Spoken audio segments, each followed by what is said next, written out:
선문 공안 24번째 시간입니다. 고칙 54 금강경에 나온다. 세종께서는 밥을 다 드시고 나서 옷과 바루를 거두고 발을 씻으시고 나서 자리를 펴고 앉으셨다. 제가 방금 한 얘기인데 이게 바로 나오면은 아까 도대체 왜 한 거예요? 아까 다른 거 할 걸. 이게 나오는 줄 모르고 금강경에 나옵니다. 이게 금강경에 나오는데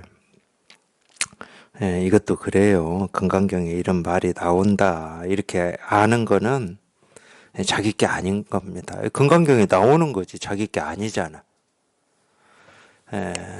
말은 우리가 이제 금강경에 이런 구절이 나온다 이렇게 말은 우리 생각은 알면 그런 일이 있으니까 금강경에 이런 글자가 쓰여 있으니까 이 금강경에 나온다 출처가 금강경이다 그건 우리 다 알미고 생각이잖아요. 그러니까 이 암과 생각은 그럴 수 있는데 이 세종께서 밥을 드시고 나서 옷과 바루를 거두고 발을 씻고 나서 자리를 펴고 앉으셨다 이 말이 금강경에 나오는 이런 말이 아니고 그냥 자기 일이 돼야 된다니까. 마음 공부는 이거 세종께서 밥을 다 드시고 나서 이 한마디가 자기 일이 돼야 돼. 세존 하는데 세존이 따로 있지 않고 2500년 전에 뭐 깨달았다고 하는 고타마 시다르타라고 하는 어떤 특정한 사람이 아니고 사실은 그건 우리가 알무로 보면 그게 세존이거든. 그분을 세존이라고 우리가 부르기로 했으니까 알무로 보면 우리 생각이나 분별로 보면 또 역사에서 그런 일이 있다고 우리가 배웠으니까 그게 세존이거든. 근데 진짜는 세존하는 이게 세존이거든. 진짜는. 그러니까 세종께서 그러면 이 2500년 전에 깨달았다고 하는 어떤 그분 이렇게 가면 생각으로 가는 거고 그냥 세존 뜰 앞에 잣나무 똥 닦는 막대기 그냥 일이에요 일. 밥을 다 드시고 나서 그냥 이게 자기 일이 돼야 돼. 그렇다고 자기가 밥 먹으라는 말은 아니에요. 이 말을 듣고 자기가 밥 먹으라는 말은 아니야. 그걸 자기 일이라고 하면 안 됩니다. 그러니까 아까 제가 첫 시간에도 이 성과 상을 얘기했는데 이 불교에서는 이 상을 가르치지는 않아요. 이 생기고 사라지고 얻고 잃고 좋고 싫고 옳고 그르고 하는 이걸 가르치지는 않아. 이거는 우리가 이제 이 분별의 세계, 이 세간에서는 뭐 가르친다 하더라도 다 어떤 기준과 틀이 있어서 옳고 그름이라고 하는 것도 사람마다 조금씩 다 다른데 아무리 가르쳐도. 우리가 초등학교, 중학교, 뭐 고등학교, 대학교가 없어서 사람 생각이 이렇게 다양하겠습니까? 근데 분명히 학교에서는 옳고 그름을 가르치거든. 그러니까 우리가 교육을 안 받아서 사람의 생각이 이렇게 대립되고 갈등되고 번뇌가 있고 그런 건 아니야. 아무리 학교에서 가르치고 배우고 익혀도 사람은 생각이 다 다르게 돼 있다니까. 천차만별하게 돼 있어요. 천차만별하기 때문에 갈등이 있고 번뇌가 있는 거지. 그러니까 상은 안 가르쳐 종교에서는. 이 마음 공부에서는 상은 얘기하지 않습니다. 이 성만 얘기하는 거예요. 성만. 그러니까 밥을 내가 이렇게 먹냐 마냐를 가르치는 게 아니야. 이 밥을 먹는 세존이 밥을 먹었다고 하든 내가 먹는다고 하든 또 내 앞에 누가 먹는다고 하든 그 모습의 진실이 뭐냐를 가르치는 거예요. 비가 온다, 눈이 내린다, 뭐 날이 춥다, 날이 덥다 이건 전부 상이잖아. 그리고 분별해서 알 수 있는 거예요. 분별이 되는 거야. 느낌이 있고 맛이 있고 냄새를 맡을 수 있고 네모다 세모다 밝다 어둡다 뭐 늙었다 젊었다 이건 전부 모습을 얘기하는 거잖아. 그러니까 우리가 보고 듣고 느끼고 경험하는 이 모든 모습 이 하나하나의 모습의 이 진실이 뭐냐 실상이 뭐냐 이걸 우리가 이제 근원이라고 하는 거거든. 이름으로는 그걸 근원이라고 우리가 얘기를 해요. 불교에서는 그걸 성이라고 얘기하는 거야. 법성이라는 말을 하죠, 우리가.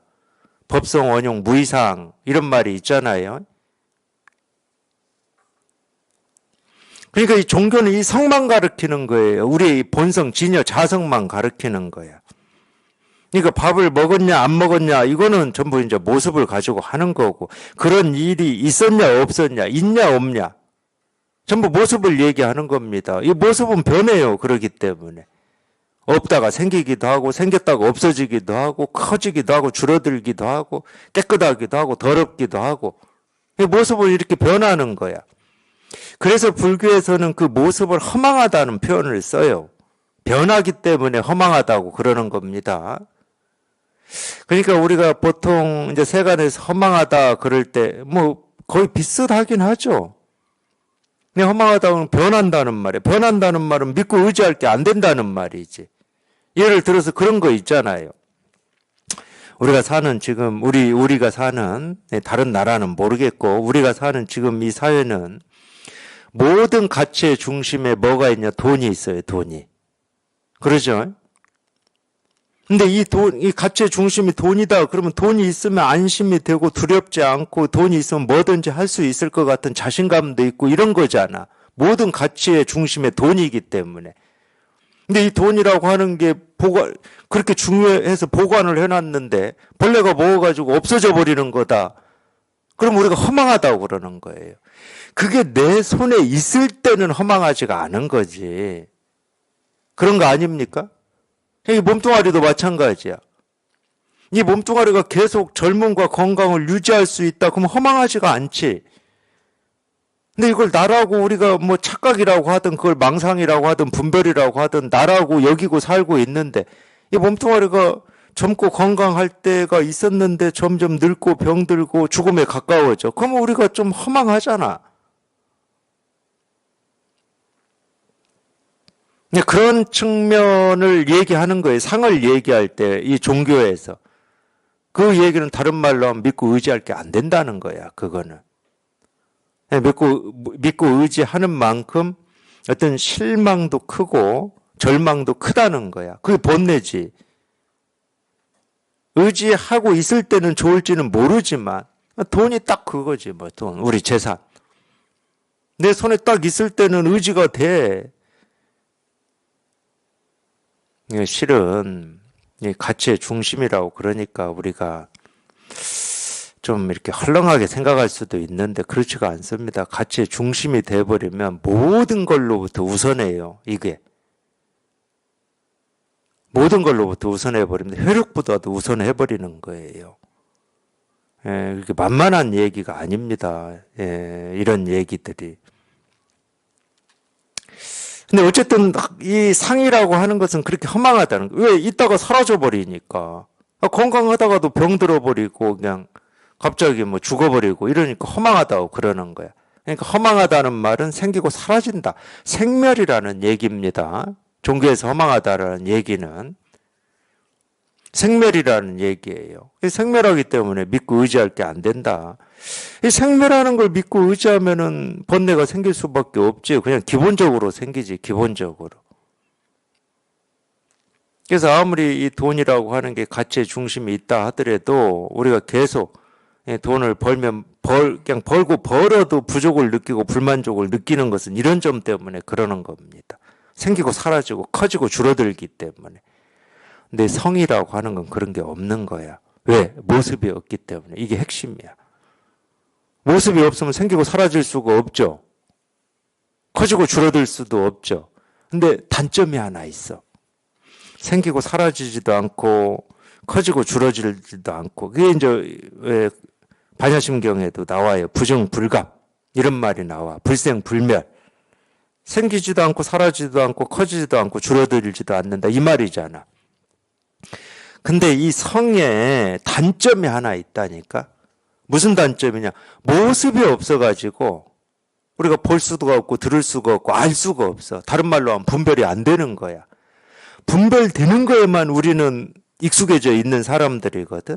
눈에 보이고 들리고 경험되고 알고 모르고에만 익숙해져 있어. 다른 말로 하면 그게 세상의 전부였어, 우리한테는. 내 눈에 보이고 보이지 않고 밝고 어둡고 알고 모르고 좋고 싫고 옳고 그르고 이게 전부야, 우리한테. 근데 그거 말고 모습 없는 이 성이 있다는 거야. 그게 인간의 본성이라는 거야. 단점이지 않습니까? 눈에 보이고 분별되고 알고 모르는 거라면 그냥 금방 결판이 나는데, 이건 결판이 안 나요, 이게. 안 보여가지고. 알 수가 없어가지고. 결판이 안 나, 이거는. 단점입니다. 마음 공부가 어려운 이유는 딱 이거밖에 없어요. 우리는 예를 들어서 이런 거라니까. 태어날 때부터 이 땅을 딛고 살아가지고 이 땅을 딛고 사는 거에만 익숙해져 있어요. 근데 갑자기 그냥 비행기 타고 높은 한 10,000m 위에 올라가가지고 거기서 딱 떨어뜨려 놔봐요. 어떻게 할 겁니까? 아무리 발을 허우적거려도 발이 땅에 안 닿아. 손을 허우적거려도 땅이 안다고. 그래서 자기로서는 어떻게 할 수가 없는 거야. 그런 경우에는. 그런 거하고 똑같아요. 어떻게 할 수가 없어. 보고 싶어도 볼 수가 없고 알고 싶어도 알 수가 없고. 그러니까 어떻게 할 수가 없는 거야. 이게 어려운 점이에요. 마음 공부의 최고 어려움은 이거밖에 없습니다. 나는 이미 땅을 딛고 살아가는데 익숙해져 있는데 갑자기 막 허공 속에 갖다 놓고 거기서 걸어 다니라고 그러고 날아다니라고 하니까 되나 이게.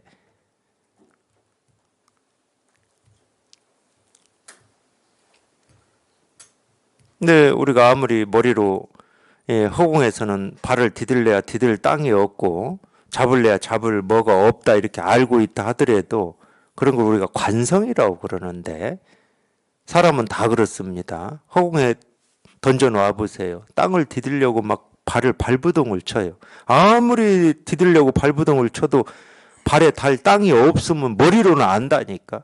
손을 막 휘저 뭐라도 잡아보려고. 휘저어야 아무것도 없어. 잡을 게 없어. 그래도 휘저어요. 이런 걸 우리가 버릇이라고 그러는 거야. 그러니까 아무리 알 수 없고 분별되지 않고 이해가 되는 게 아닙니다라고 제가 이 얘기를 해도 자기도 모르는 사이에 그 버릇이 있기 때문에 이런 말을, 이런 가르침을, 이런 설법을 자꾸 이해하려고 하고 알려고 막 발버둥을 치는 거예요. 그래도 자기가 마음의 뜻이 여기에 통하고자 하는 뜻이 더 크고 원이 깊으면은 아무리 그 발버둥을 친다 하더라도 이런 설법을 듣다 보면 자기도 모르게 그 발버둥 치는 게 딱 멈춰지는 때가 있어요. 그 희한해. 내가 멈춰야지 해서 멈춰지는 게 아니고 딱 멈춰지는 때가 있어. 그걸 우리가 분별이 한번 뚝 부러진다 이렇게 표현하는 겁니다. 그러니까 그거는 유일한 힘은 뭐냐? 나도 한번 여기에 통해봐야 되겠다. 이거를 한번 해결을 해봐야 되겠다라고 하는 그 원과 뜻이에요. 유일한 길은. 그래서 그 원과 뜻을 가지고 이 분별을 가로막고 분별적으로 가지 못하게 하는 이런 가르침을 좀 의지해서 공부를 하시다 보면 그 두 개가 딱 맞아 떨어지는 순간이 있어. 그런 때가 있어. 그걸 시절인연이라고도 하는데 그때 딱 분별이 한번 뚝 부러져요. 그러니까 자기 힘으로 하는 게 아니야. 그냥 정말로 자기는 그거밖에 없어. 나도 한번 이걸 해결해 봐야 되겠다. 여기에 통해 봐야 되겠다. 그걸 불교에서는 발심이라고 그러는데 이것도 자기가 하냐 마냐 뭐 따질 필요도 없겠지만 이것도 내가 어떤 뜻을 가지고 의지를 낸다고 해서 이 발심이 커지거나 줄어들거나 그러는 것 같지는 않습니다. 지금까지 제 경험으로만 보면은. 내가 어떻게 해서 되는 게 아니고 그냥 그렇게 돼 그냥. 관심이 그쪽으로 가고. 그러니까 부모가 이 대스님 표현대로 하면은 이 자식을 전쟁터에 내보낸 이 부모 심정이다 이런 표현이 나오는데 내가 전쟁터에 나간 내 자식을 열심히 생각해봐야지 관심을 가져봐야지 뜻을 가져봐야지 이렇게 해서 그 자식을 생각합니까? 그렇지가 않잖아. 그냥 자기도 모르게 마음에서 그게 나오는 거야. 그냥 밥을 먹다가도 이놈은 밥은 먹고 있나 하고. 이게 발심조차도 그런 것 같아요. 발심조차도. 그래도 그런 발심이 있다 하더라도 내가 딴짓을 하면은 아무래도 이 딴짓이라고 하는 그쪽에 관심이 기울어져 가지고 이게 좀 가려지고 흐려지고 덮어져요. 저 같은 경우도 그랬던 것 같아. 늘 그냥 굳이 표현하면 제 마음 어떤 밑바닥에는 이 영적인 거에 대한 관심이 있었어요. 그건 제 기억으로는 20살 때도 그랬어. 근데 이쪽으로만 가지 못하는 이유를 이렇게 생각을 해보면 이 세상이 있잖아요. 내가 살고 있는 이 세상 일에 대한 관심이 있었어요. 그게 뭐 취직이 됐던, 돈 버는 게 됐던, 다른 사람들하고 뭐 어떻게 사는 게 됐던, 이 세상을 조금이라도 더 아름답게 정의롭게 뭐 바꾸는 일이 됐던, 이런 쪽에 관심이 있었던 거야. 그러니까 자꾸 이 때때로 이 밑바닥에서 올라오는 어떤 그런 어떤 이 깨달음이라든지 영적인 이 관심이 이렇게 일어날 때는 자꾸 얘한테 주문을 걸어준 것 같아요. 저는 너는 조금 나중에 내가 관심을 가져줄게. 지금은 좀 잠잠히 있어.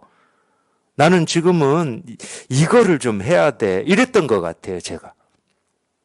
그래도 이걸 피할 수는 없으니까 뭐 이런 얘기가 어디서 나오거나 서점을 간다 그러면 나도 모르게 그런 책 앞에 발길이 딱 머물러 있는 거지.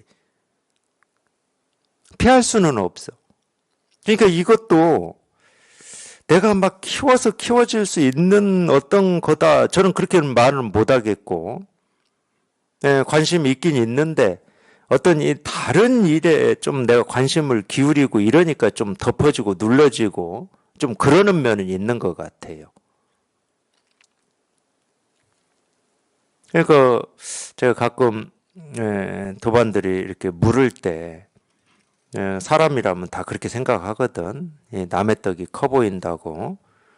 먼저 공부해서 뭐 체험한 이 도반들 얘기를 들어보면 자기보다도 훨씬 어떤 간절한 마음으로 뭐 이렇게 법문을 듣는다든가 이걸 구하는 마음을 가진 것 같은 이런 느낌이 들거든요. 그러면 어떻게 하면 간절해집니까? 이렇게 물어요. 그런 것 때문에. 그러면 제가 거의 비슷하게 대답을 합니다. 지금 있는 간절함만으로도 깨닫는 데는 조금 더 부족하지 않습니다. 이렇게 저는 답을 해요. 사실이니까. 나한테 없는 간절함을 끌어와서 깨달을 수는 없어요.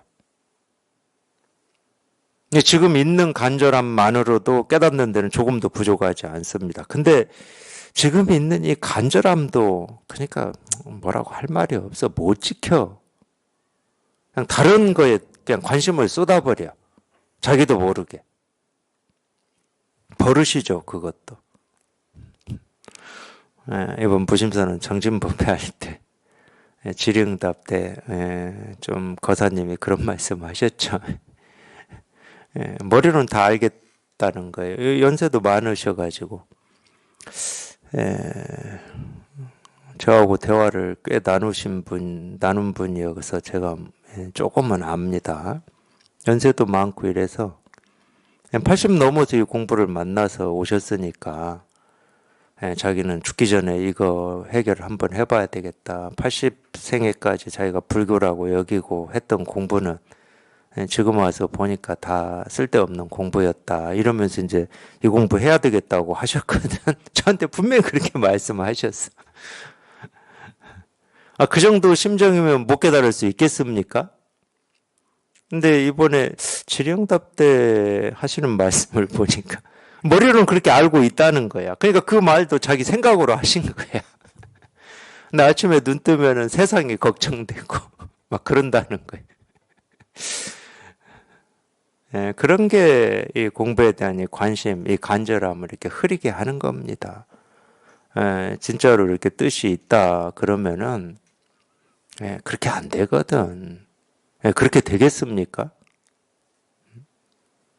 예를 들어서 우리가 저는 그런 생각이 들어요. 직장 다니는 성의 만큼만 이 공부를 한다 그러면 못 깨달을 사람이 없는 겁니다. 직장 다닐 때 한번 생각해 보세요. 어떤 일이 있어도 나 오늘 출근해야 돼. 이게 우선이라니까. 직장 다닐 때 보면은. 이 정도 성이면은 못 깨달을 리가 없죠. 그 정도 성이면은 이걸 체험하는데 오래 걸릴 일도 없습니다, 사실은. 다른 어떤 것보다도 나는 법회 가야 되고 법문 들어야 돼. 이게 우선이다. 그럼 어떻게 못 깨달아요?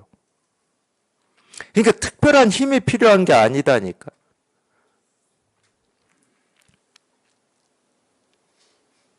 근데 자기 내면에서 나와야 돼. 그 힘이. 어떤 다른 사람의 눈치라든지 다른 사람의 어떤 뭐 그런 것 때문에 직장은 좀 그런 면이 있어요. 제 경험은 아니고 저는 직장을 못 다녀봐가지고 저한테 아이가 둘이 있는데 저희 아이들도 직장 다니기 싫어하거든요. 뭐 유전인지는 모르겠지만 근데 어쩌지 해가지고 둘이 취직을 해서 같은 직장은 아니지만 직장을 다닐 때가 있었어요. 과거형입니다. 근데 얘들이 직장 다니기 전에 이 생활 패턴을 보면은 보통 새벽에 자서 뭐 낮에 한 2시, 3시, 4시 이때 일어나거든요. 보통 그렇게 생활 패턴이 그랬어요. 그 아이들 둘 다. 근데 직장에 딱 들어가는 순간 출근한다고 7시에 일어난다니까? 상상이 안 되는 일이었어요, 저는. 근데 둘 다 어마어마한 힘 아닙니까?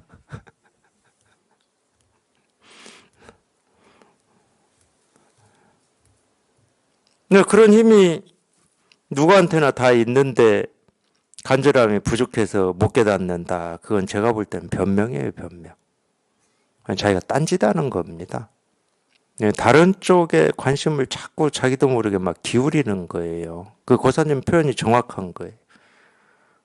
세상이 어떻게 될까봐 막 불안하다든가, 막 그쪽에 관심이 가는 거야. 근데 진짜 이거를 해결하려면 세상이 어떻게 뭐 돌아간다, 이거보다도 그냥 이게 더 먼저여야 되거든. 그러죠. 뭐 세상 일도 그렇잖아요. 세상 일도 뭔가를 성취해내려면 그 성취해내려고 하는 그게 우선이어야 되잖아. 똑같은 거예요. 그러니까 이 자기가 무슨 힘이 부족해서 못 깨닫거나 뭐가 성격이 뭐 유별나서 못 깨닫거나 그런 건 없습니다. 그건 전부 변명이야. 얼만큼 깨닫고자 하는 이 뜻과 원이 있느냐. 이 문제거든. 근데 이것도 어떤 이 공부를 이렇게 같이 도반들하고 해보고 제 경험으로도 보면 뭐 처음부터 이 뜻과 원이 그냥 이만큼이다 이런 건 없어요. 자꾸 그 자기가 있는 만큼에서 이 법문을 듣고 법회를 참여하다 보면은 자기도 모르는 사이에 딱 우리가 그거를 뭐라고 그러죠? 가나선 할 때 참 그런 말 많이 들었는데 또 다 잊어먹어가지고 의단. 딱 그냥 그 하나의 관심으로 이렇게 딱 뭉쳐 있는 그게 저절로 와요, 저절로. 그런 관심을 가지고 법회 참여하고 법문을 듣다 보면 그냥 저절로 와. 그래서 그 의단이 딱 저절로 되면은 그냥 공부는 그냥 내 힘으로 안 하는 겁니다. 그냥 저절로 하게 돼 있어요, 공부가. 그러니까 우리가 그 전까지는 나도 깨달아 봐야 되니까 법문을 들어봐야지 이제 이런 심정, 이런 애씀, 이런 힘이 조금이라도 있거든. 근데 정말 은산철벽에 자기가 갇히고 금강권에 갇히면 그런 생각도 없이 법문을 들어요. 그냥 관심이 가, 그냥. 그렇게 됩니다. 그러니까 그런 간절함이라고 하는 것도 이렇게 고정되어 있는 게 아니에요. 특히 이 근기라고 하는 것도 절대 고정되어 있지 않습니다. 상근기, 중근기, 하근기 뭐 이러는데 고정되어 있는 게 아니에요. 공부를 하시다 보면 그러니까 생각의 길로 가면은 의단이 될 수가 없고 상근기가 될 수가 없는 거고 그냥 도가 뭡니까 이겁니다. 부처가 뭡니까 이겁니다. 깨달음이 뭡니까 이겁니다. 이런데 그냥 자기도 모르게 그냥 걸려가지고 나도 저거 하나 알고 싶은데 알 수가 없으니까 걸리는 거지. 알고 싶은데 알 수가 없으니까. 걸려가지고 그냥 어찌할 수 없이 그냥 딱 갇혀버리면 자기도 모르게 그냥 저절로 그렇게 된다니까. 그래서 모든 이 깨달은 사람은 어떤 이 금강권이라고 하고 의단이라고 하고 은산철벽이라고 하는 여기에 이렇게 갇힌 상황에서 나왔습니다. 다. 모든 깨달음은. 그렇지 않고는 나올 수가 없어. 그렇지 않은 상황에서는 우리는 생각이 먼저 앞장서서 굴러가 버리는데 먼저 생각이 앞장을 딱 서버려요. 이건 이렇게 해야 돼 저렇게 해야 돼 이렇게 앞장을 딱 서버려. 그러니까 우리 본성이 한번 이렇게 발현될 기회 틈이 없는 거지. 생각이 쇠사슬처럼 이어져서 흘러가 버리니까. 그래서 불교에서 선에서 그런 얘기를 자꾸 하는 거예요. 은산철벽이다, 금강권이다, 의단이다 이런 얘기를 자꾸 하는 거야. 근데 그것도 그런 상황을 내가 내 생각으로 만들어서 들어가려고 하면 안 들어가지는 겁니다. 억지로는 절대 안 돼. 그냥 오로지 나도 한번 해봐야 되겠다는 그 뜻으로 이런 가르침에 귀를 기울이고 있다 보면은 자기도 모르게 그렇게 된다고. 가끔 그렇게들 물으세요. 깨닫는데 가장 빠른 길이 뭐냐. 근데 이 길을 계속 법회 때 가르쳐 드리거든. 지금도 가르쳐 드렸잖아. 근데 자기 스스로가 그게 빠른 길이다라고 잘 이렇게 수용이 안 되는 거지. 이거 말고 어떤 빠른 길이 따로 있을 거라고 생각을 하시는 거예요. 근데 가장 빠른 길입니다. 여기에 관심을 가지고 이런 가르침에 귀만 기울여라. 자기는 어떤 것도 하려고 하지 말고 그냥 귀만 기울이고 계시면 돼. 그러면 저절로 은산철벽에 갇혀서 그냥 저절로 한번 분별이 죽고 이 실상을 체험하는 그 때가 옵니다. 그래서 농담으로 그런 말을 하죠. 이 마음공부의 견성체험이라고 하는 것은 인디언이 기우제 지내는 거하고 같다고. 기우제 지내는 것은 자기는 기우제 지낼 뿐이지 비를 어떻게 할 수는 없어. 기우제 지낸다는 말은 무슨 말이에요? 그냥 깨닫고자 하는 뜻만 있다는 거야. 비가 내렸으면 하는 뜻만 있어. 그렇다고 자기가 비를 어떻게 할 겁니까? 구름을 만들 겁니까? 여기저기 흩어져 있는 구름을 다 모을 겁니까? 자기는 어떻게 할 수가 없어요. 그냥 그 뜻만 가지고 그냥 기우제를 지낼 뿐이야. 언제까지? 비 내릴 때까지.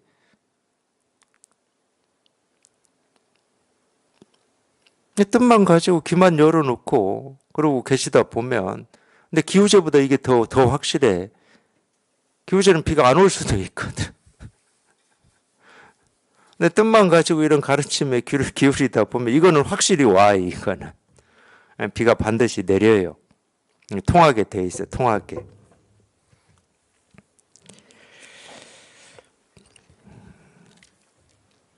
옷과 바로를 거두고 발을 씻고 자리를 펴고 앉았다. 이 하나하나가 이겁니다. 옷과 바로를 거두고 발을 씻고 자리를 펴고 앉았다. 하나하나가 이거예요.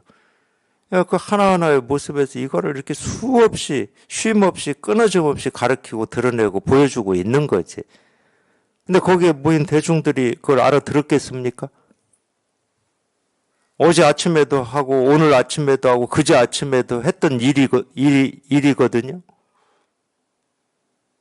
거기에 모인 대중들은 이제 발 씻고 앉았으니까 세종께서 이 법을 이제 설법해줘, 말로 설법해줄 이때만 기다리고 있는 거예요. 이미 설법을 다 하고 있는데.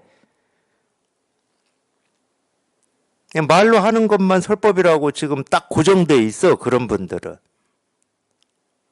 발을 씻고 바로를 정리하고 앉고 쓰고 하는 이게 다 설법인데.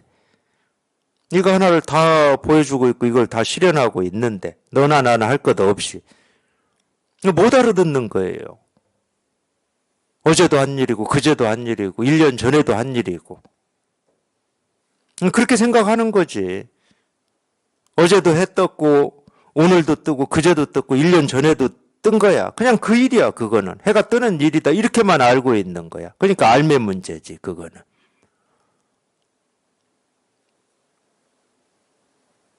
해가 뜨는 게 일이다라고 하는 것은 뭐 꿈에도 실감을 못 해보는 거지. 그러니까 수보리가 보니까 대중들은 못 알아듣고 세존이 말로 하기만 기다리고 있는 거예요. 그래서 수보리가 대중 속에서 일어나서 희유하십니다 세존이시여, 이 희유하십니다 세존이시여, 여기서부터가 이 선현 기청분이에요. 선현은 이 세존을 얘기하는 겁니다. 기청, 일어나서 법을 청했다 이 말이에요.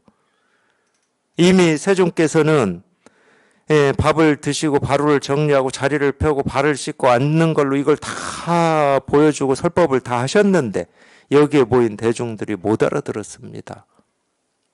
희유하시기에도 말 없음으로 모습 하나하나로 행위 하나하나로 이걸 다 설법을 하셨음에도, 그렇게 희유한 일을 보여주셨음에도 불구하고 이 대중들은 못 알아들었습니다. 그래서 이제 이 말로 된 가르침을 청하는 겁니다.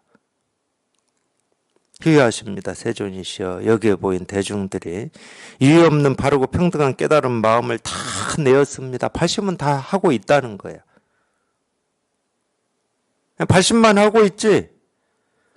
그 세존이 발을 씻고 밥을 드시고 자리를 펴고 이게 자기들이 찾고 구하고 얻고자 하는 그거를 다 보여주고 있고 실현하고 있음까지는 지금 통하지를 못하고 있어. 눈을 감고 있는 거지.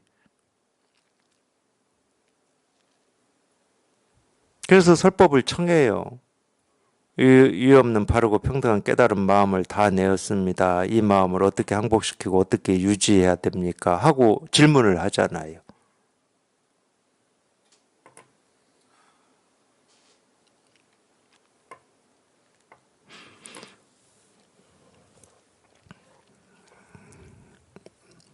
고칙 54는 그 이야기입니다.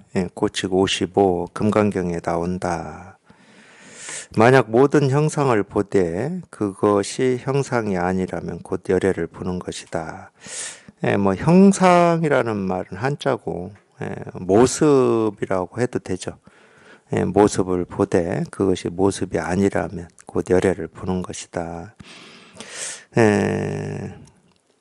이게 이제 금강경에 나오는 뭘 사구계라고 하죠. 보통 개송이다 이렇게 표현한 사구계입니다. 사구계는 네 글자로 돼 있다는 거예요. 범, 소유상, 계시, 허망, 재상, 비상, 즉견, 열애 이렇게 돼 있어요. 네 글자씩 네 줄로 돼 있습니다. 그래서 여기에는 이제 이 뒷부분이죠.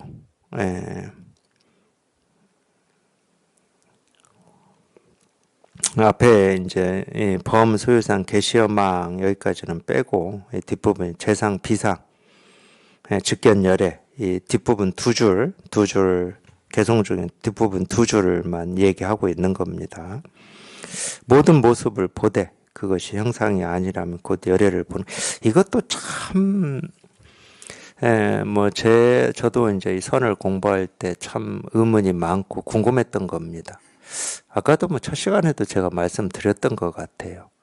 아니 100번을 보고 10,000번을 보고 1000번을 봐도 모습이 모습이지. 이 모습에 모습 아닌 게 뭐가 있다. 도대체 그거는 알 수도 없고, 그걸 보고 싶어도 알 수가 없고 답답하기만 하죠. 왜 모습을 모습이 아니라고 그러지? 자기는 태어나서 지금까지 하늘은 하늘이고 땅은 땅이고 산은 산이고 강은 강이고 물은 물이지. 거기에 더 이상이 뭐가 있다는 말이야. 그러니까 하여튼 이 불교를 공부한다. 불교뿐만이 아닐 겁니다. 우리가 어떤 진리를 공부한다 또는 이 종교에 관심을 가진다라고 하는 건 딱 이 문제거든. 지금까지 자기가 보고 듣고 느끼고 경험하고 알고 확실하다 당연하다고 했던 게 당연하지 않은 일이 돼버리는 게 마음공부거든.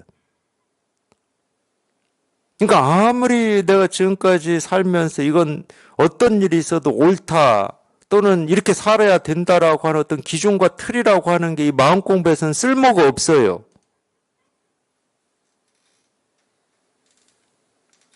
산을 산이 아니라고 하고 물을 물이 아니라고 하는데 지금까지 자기가 배우고 익히고 경험한 걸 어디다 갖다 쓰겠습니까? 너무 당연한 것을 한 번도 의심해 본 적이 없고 부정할 수 없는 걸 부정을 해버리는데. 그러니까 우리가 지금까지 배우고 익힌 걸로는 어떻게 할 수가 없다니까. 그게 뭐 인문학이든 철학이든 뭐 지금까지 해왔던 종교든 그거 가지고는 어떻게 할 수가 없는 거야 이거는. 모든 알을 정멸시켜버리는 겁니다. 이 마음공부라고 하는 거는. 내가 지금까지 배우고 익힌 모든 거를 그냥 다 정멸시켜버리는 거야. 그냥 뿌리째 뽑아서 그냥 싹 사라지게 해버리는 공부거든. 그게 물이 아니다잖아요. 모습이 아니다. 100% 모습이지 이게 어떻게 모습이 아니야. 그러니까 이 가르침, 이 불법이라고 하는 이 불법 또는 이 불법의 이 가르침이라고 하는 것은 무슨 수를 쓰더라도 우리 생각으로는, 우리 의식으로는, 우리 알무로는 어떻게 할 수가 없어요. 털끝만큼도 건들 수가 없어. 그러니까 내 힘으로 안 된다고 그러지. 내 힘이라고 하는 거는 그거잖아요. 내가 지금까지 보고 듣고 느끼고 배운 거잖아. 내 생각, 내 느낌, 내 감정, 내 암, 내 몸. 이걸로는 어떻게 할 수가 없어. 털끝 하나 손댈 수가 없는 거지. 근데 여기 이렇게 통해 보면 그냥 이 말이 저절로 소화가 됩니다. 희한하게 모습인데 모습이 아니야. 색인데 공이야. 희한하게도. 그 말이 궁금했었죠. 나오잖아 그거. 우리나라에서 굉장히 유명한 스님도 하셨잖아. 산은 산이고 물은 물이로다 했잖아. 그것의 이 원문이 뭐냐면 당나라 때 선사가 상당을 해가지고 이 설법을 한 거예요.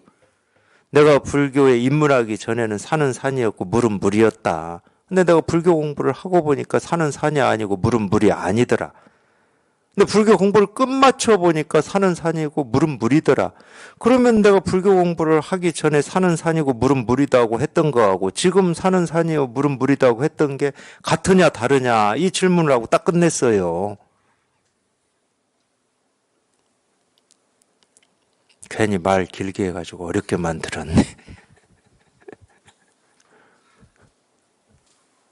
근데 중요한 게 뭐냐면 같다고 하든 다르다고 하든 그건 다 생각이고 정말로 이렇게 되려면 반드시 이 두 번째 있잖아요. 두 번째. 산은 산이 아니고 물은 물이 아니다라고 하는 걸 반드시 자기가 체험을 해야 되는 거야. 이게 없이 산은 산이고 물은 물이다 이건 말해봐야 그냥 말일 뿐이야. 그 체험이 반드시 있어야 되는 거야. 모습인데 모습이 아니야. 색인데 색이 아니야 이게. 색이 아니다라고 하는 걸 공이라고 그러는 거거든. 근데 색즉 시공이라는 말은 이렇게 표현할 수도 있어요. 색인데 색이 아니야. 이 말하고 똑같은 말이야. 그러니까 금강경의 재상 비상하고 똑같은 말이에요. 색즉 시공은. 이게 반드시 소화가 돼야 돼. 이 소화라고 하는 것은 여기에 통하는 거 말고는 없어요. 다른 방식으로는 없어. 이게 소화가 안 되고 여기 안 통한 사람들이 자꾸 색즉시공을 뭐 양자역학을 끌어오고 물질을 뭐 어떻게 해보니까 공이더라. 그건 전부 자기 생각이고 그렇게 말하고 있는 게 공이니까.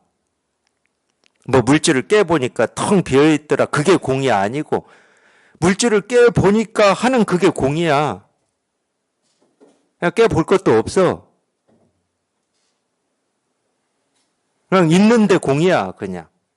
뭘 깨봐 깨보기는. 그냥 있는데 공인데.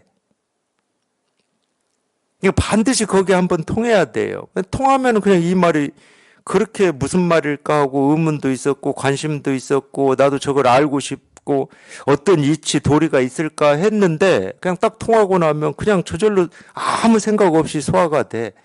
그냥 색이 공이네 이렇게. 모습인데 모습이 아니네. 이렇게 그냥 저절로 공감이 돼. 저절로. 뭘 알아서 공감이 되는 게 아니에요. 공인데 뭘 알아요? 공은 알 게 아무것도 없는 건데. 알 게 있으면 공이 아니죠. 공이라는 사실이 있으면 공이 아닙니다. 깨보니까 텅 비었더라. 그건 공이 아니야.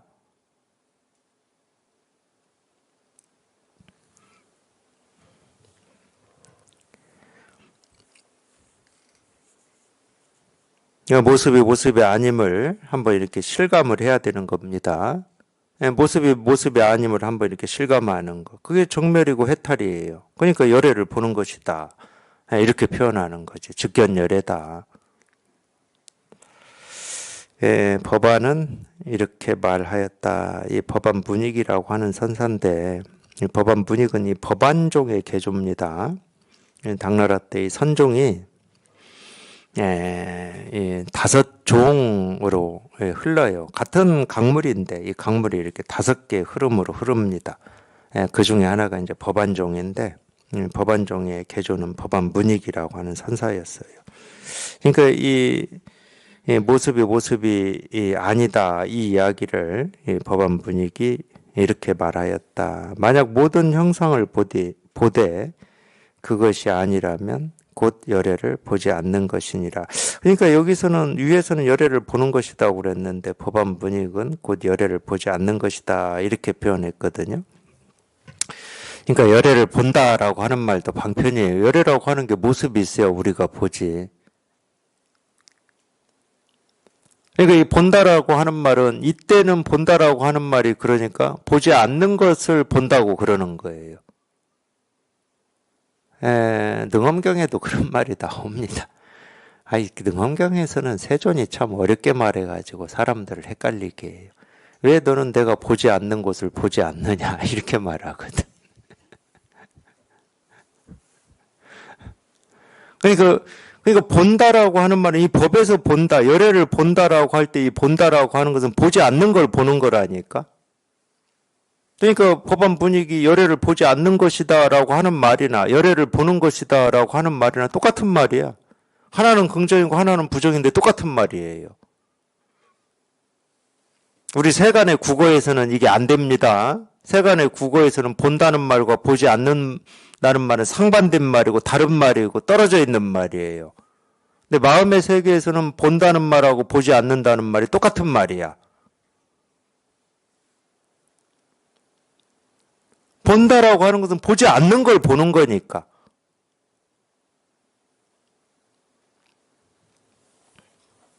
그래서 이게 분명한 입장에서 보면은 법안 문익이 이렇게 얘기하는 어떤 근거 이유도 이렇게 분명해지지만 또 법안 문익이 이렇게 얘기하는 게 어떤 측면에서는 이렇게 얘기하는 이 근거도 분명해요. 자기 스스로가 이 법이 이렇게 분명하면. 근데 또 어떤 측면에서는 법안 문익이 말장난하는 것 같은 느낌도 있어요. 귀여운 말장난. 그런 느낌도 들죠. 법안 문익이 말장난하네. 왜 자기는 본다와 보지 않는다가 똑같은 거니까. 굳이 본다 하는데 문제 제기를 하고 싶지도 않고 시비를 걸고 싶지도 않아. 당연히 열애를 본다는 말은 볼 수 없는 걸 보고 있다 이 말이니까.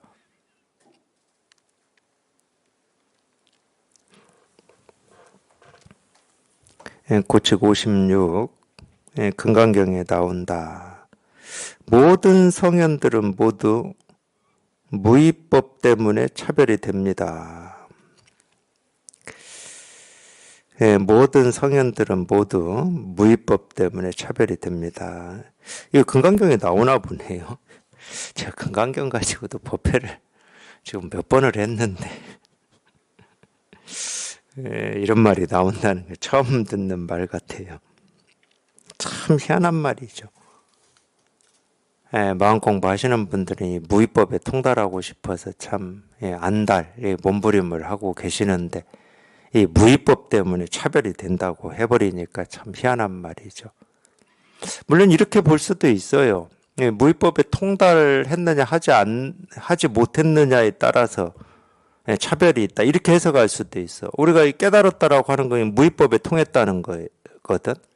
근데 이 못 깨달았다라고 하는 것은 자기가 무의를 다 실현하고 있고 무의를 다 보여주고 있음에도 그냥 희한하게도 이 허망한 생각을 집착해가지고 자기는 유의다라고 착각하는 거거든. 그러니까 애를 쓰는 거예요.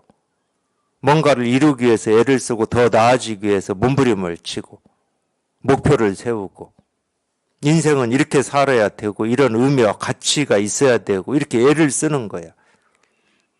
이거를 표현할 수도 있죠. 다 깨달아 있는데 무위법에 통달한 사람은 이제 할 일이 없고 무위법에 통달하지 않은 중생들은 죽을 때까지 뭔가를 애를 쓰고 몸부림치는 할 일이 있는 이런 차별이 된다 이렇게 얘기할 수도 있죠. 근데 또 하나는 이 무위법이라고 하는 거를 어떤 이 사실로 가지고 있으면 이것 때문에 문제가 되는 거예요.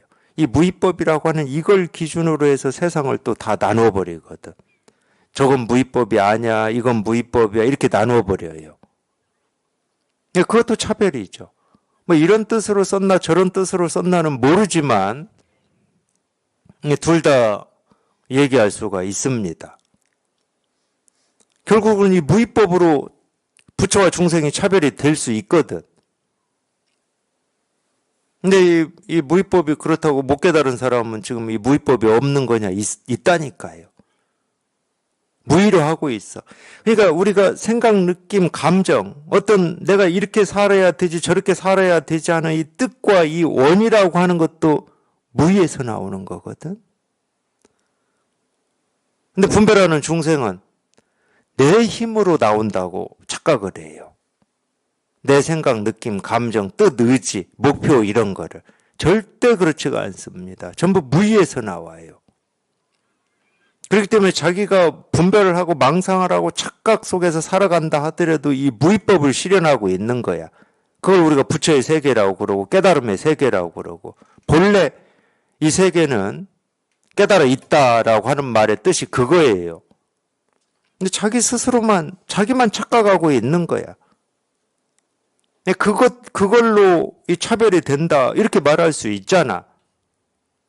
이 무위법에 통달했느냐? 이 무위를 다 실현하고 있으면서도 이 무위법에 통달이 안 돼가지고 그냥 스스로 분별망상만 하고 있느냐? 무위 속에서 살고 있으면서도 충분히 이렇게 얘기할 수 있거든. 물론 이제 대승기술론에서는 본각 시각으로 얘기하고 있습니다. 본각은 본래 다 깨달았다 이거예요. 너나 나나 할 것 없이 다 깨달아 있는데 지금 당장 비로소 깨달아 있다라고 하는 이거를 확인해야 되고 실감을 해야 돼. 실감하지 않으면 깨달은 부처가 중생 노릇하고 살아. 그러니까 쓰는 용어, 이름, 개념만 다른 거지 똑같은 걸 얘기하고 있어요. 물론 경전도 그렇습니다. 뭐 화엄경 있고 열반경 있고 뭐 반야경 있고 경전의 종류도 여러 가지가 있어요. 법화경이 있고 뭐 여러 가지가 있는데 그러니까 각 경전마다 쓰는 개념이나 용어가 달라요. 개념과 용어가 다르지만 그 개념과 용어로 가르치고 보여주고 실현하고 있는 건 이거밖에 없다니까. 그러니까 이 개념 알아야 되고 저 개념 알아야 이런 문제가 아니야. 그건 세속의 공부가 그런 거고. 그냥 이 근본에 통달을 해버리면 이거를 가르치기 위해서 이런 이름과 저런 이름으로 쓰고 있는 걸 일일이 우리가 알지 않아도 그 이름으로 전부 이거를 보여주고 있구나. 그냥 저절로 통해요. 그렇게 됩니다. 이름이 중요한 게 아니거든. 이 가르침에서는 그 이름으로 가르치고자 하는 이 진실, 이게 이거를 가르치려고 여기에다가 빨간 옷도 입혀보고 노란 옷도 입혀보고 분홍 옷도 입혀보고 흰 옷도 입혀보고 검은 옷도 입혀보고 어떤 때는 그냥 발가 벗겨보기도 하고 이거를 가르쳐 주려고. 아무리 옷이 달라진다고 해서 사람은 다른 사람이 아니라는 거야. 그러니까 옷을 쫓아가지는 않아요. 그렇다고 빨간 옷을 입었다고 노란 옷을 입는다고 옷을 노란 옷으로 바꿔 입었네를 모르는 것도 아니야. 그러니까 법화경에만 통달하고 화엄경에는 통달이 안 된다. 그건 못 깨달은 거지. 깨달아 보면 그게 안 돼. 이름만 다르고 옷만 다를 뿐이지 전부 이거를 가리키고 이거를 드러내고 있고 이거를 말하고 있는 이름이고 말들이야 전부. 이거 저절로 이름이 다르다 하더라도 다 저절로 통하는 거지. 하나에 통하면 다 통하는 거지.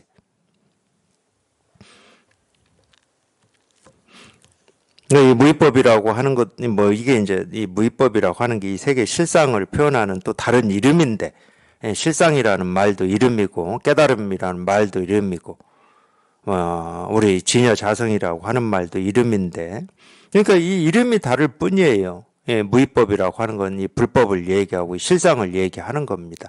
근데 아무리 이 실상을 얘기하고 깨달음을 얘기하고 여기에 통하고 싶고 여기에 간절하다 하더라도 자기가 이 간절하게 통하고자 하는 그 깨달음 실상 무의를 붙들으면 안 돼, 붙들면.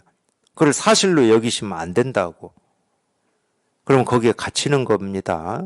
거기에 매이는 거예요. 그러니까 우리가 이 매이는 거는 결국은 뭐 좋고 싫은 거에 매이죠. 싫은 거를 멀리 밀어내려고 하는 것도 거기에 매이는 겁니다. 매이니까 밀어내는 거야. 좋은 걸 잡으려고 하는 것도 거기에 매이는 겁니다. 이 모든 분별에서 벗어난다, 이 정멸이라고 하는 것은 좋고 싫음이 사라지고 없는 거예요. 어떤 거는 남겨놓고 어떤 거는 버리고 이러는 게 아니야. 그러니까 텅 비었다, 깨끗하다 이런 표현들을 쓰는 거거든. 그냥 모든 분별이 어떤 분별이 있는지는 모르지만 그냥 한번 뚝 부러져 가지고 그냥 이거 하나가 이렇게 그냥 저절로 이렇게 실감이 되고 저절로 이렇게 통해야 됩니다. 이거 하나가 그 어떤 것도 붙들 것도 없고 의지할 것도 없고 생각할 것도 없고 알 것도 없어요. 안다 하는 것도 전부 우리가 이렇게 얘기할 수 있다니까. 알 수도 없고, 아는 것도 아니고, 모르는 것도 아닌 여기에서 안다, 모른다 하는 거지. 안다 하는 게 독자적으로 있는 거고, 모른다 하는 게 독자적으로 있을 수는 없어요. 그럴 수는 없습니다. 그러니까 안다 하는 게 이거고, 모른다 하는 게 이거기 때문에 아무리 안다, 한다고 해서 매이는 것도 아니고 모른다고 한다고 해서 모름에 매이는 것도 아니에요. 이거에 대해서 한 가지만 제가 더 얘기를 해드리면 이제 이 육조 해능 스님이 육조로 이제 인가를 받고 15년 동안 이제 이 사냥꾼 쫓아다니면서 몸을 숨기고 사셨잖아요. 그러다가 어느 날 이제 이렇게만 살아서는 안 되겠다 하고 뭐 사냥꾼 쫓아서 사는 것도 세상 속에서 산 겁니다. 근데 이제 우리가 이제 그런 건 있잖아요.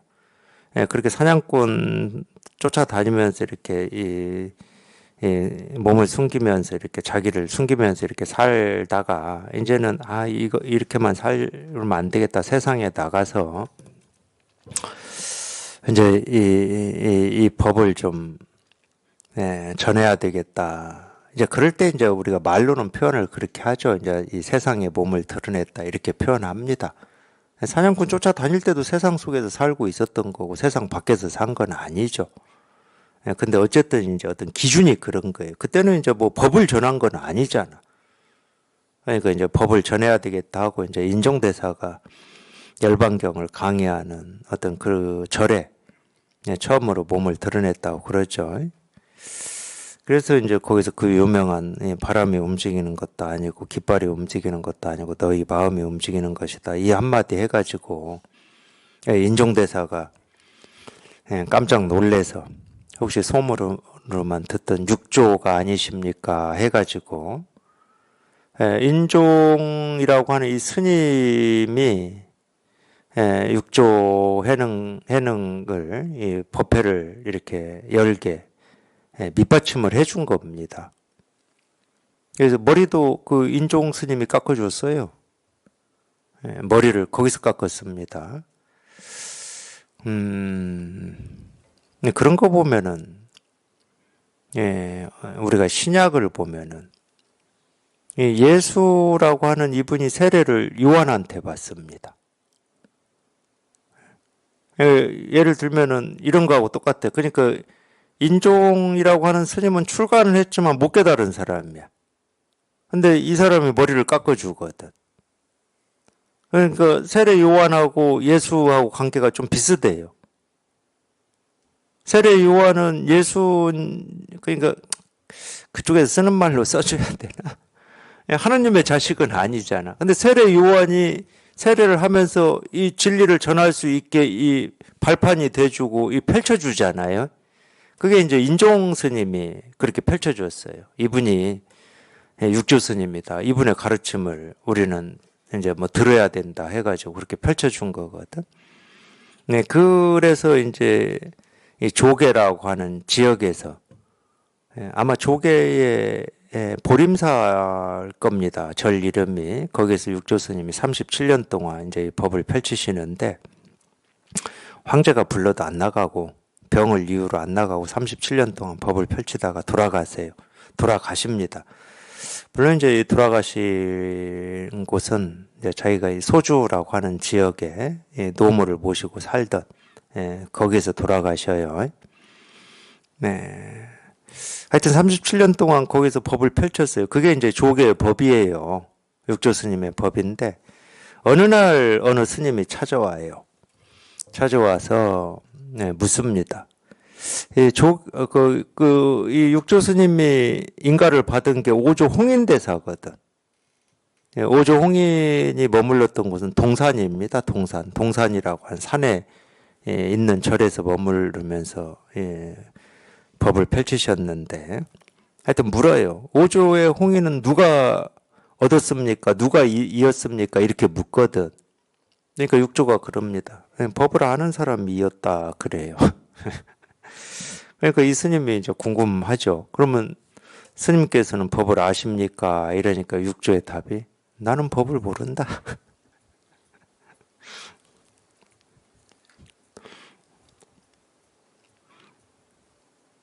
그러면 오조 홍인의 법을 누가 이었습니까? 자기 입으로 법을 아는 사람이 이었다 그러면은 그럼 스님은 법을 압니까? 나는 법을 모른다. 자기는 모른대. 그럼 누가 이은 거야?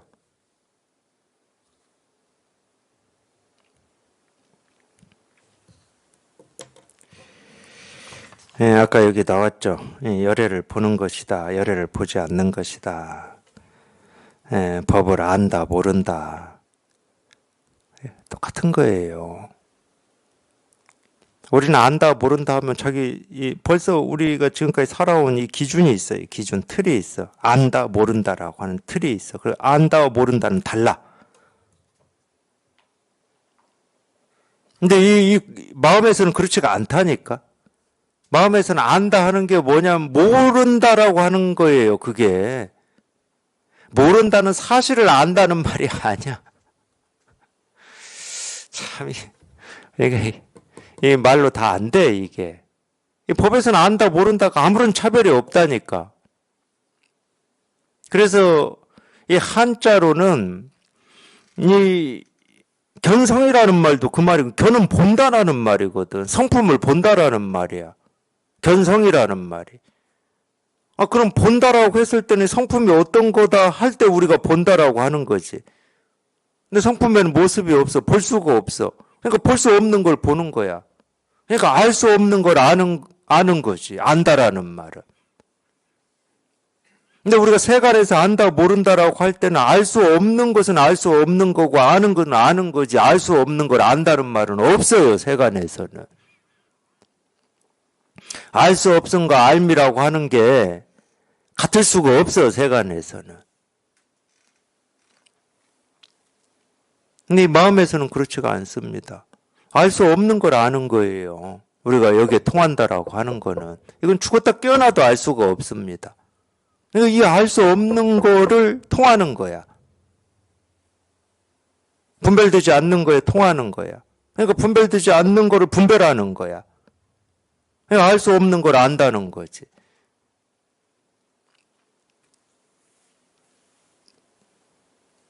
제가 이런 얘기를 해드릴 때는 저도 공부할 때 이런 게 굉장히 헷갈렸고 의문이 많이 들었기 때문에 해드리는 거예요. 아니, 자기가 법을 분명히 이었는데, 법을 아는 사람이었다. 그럼 스님은 법을 아십니까? 그러면 저 같으면은 제가 이제 공부할 때 그래. 그렇다. 이렇게 답을 해야 이게 맞거든. 앞뒤가 맞아. 앞뒤가. 역사적인 사실하고도 맞고. 근데 갑자기 그러면 스님은 법을 압니까? 나는 불법이 뭔지 모른다. 이게 도대체 뭔 말이야, 이게. 거기서 그냥 딱 막혀버리는 거예요. 제가 공부할 때 제 의문이 그런 거였어요. 거기 딱 막히지. 그걸 뭐 어떻게 더해, 거기서. 이게 무슨 말이야, 이게. 어떻게 해결할 길이 없잖아요. 내 생각으로는, 내 분별로는, 내 알무로는 분명히 5조 홍인 6조 해능이야. 그러니까 5조의 법을 해능이 이었어.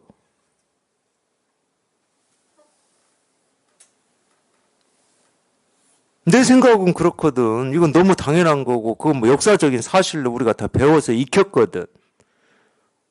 근데 법을 아는 사람이 이었다고 해놓고 자기는 법을 모른다고 그러면 이걸 어찌해야 되냐고. 과거로 돌아가서 역사를 바꿔버려야 됩니까?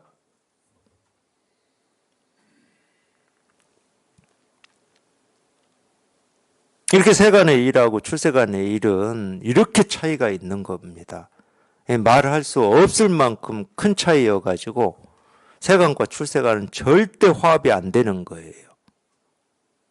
이렇게 큰 차이가 있는데 그게 마음 공부인 거예요. 그러니까 그렇게 표현하는 겁니다. 오로지 정말 여기에 뜻이 있고 이걸 해결하고자 하는 발심이 있으면 다른 거, 다른 거는 세간의 일이야. 다른 건 뭐 세간의 일이지 뭐.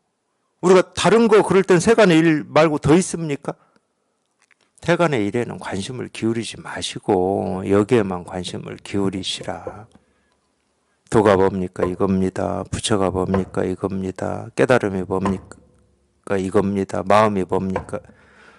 이겁니다. 여기에만 관심을 기울이십시오 하는 이유가 여기에 있어요. 여기. 그냥 여기에만 관심을 기울이셔야 돼. 여기에만.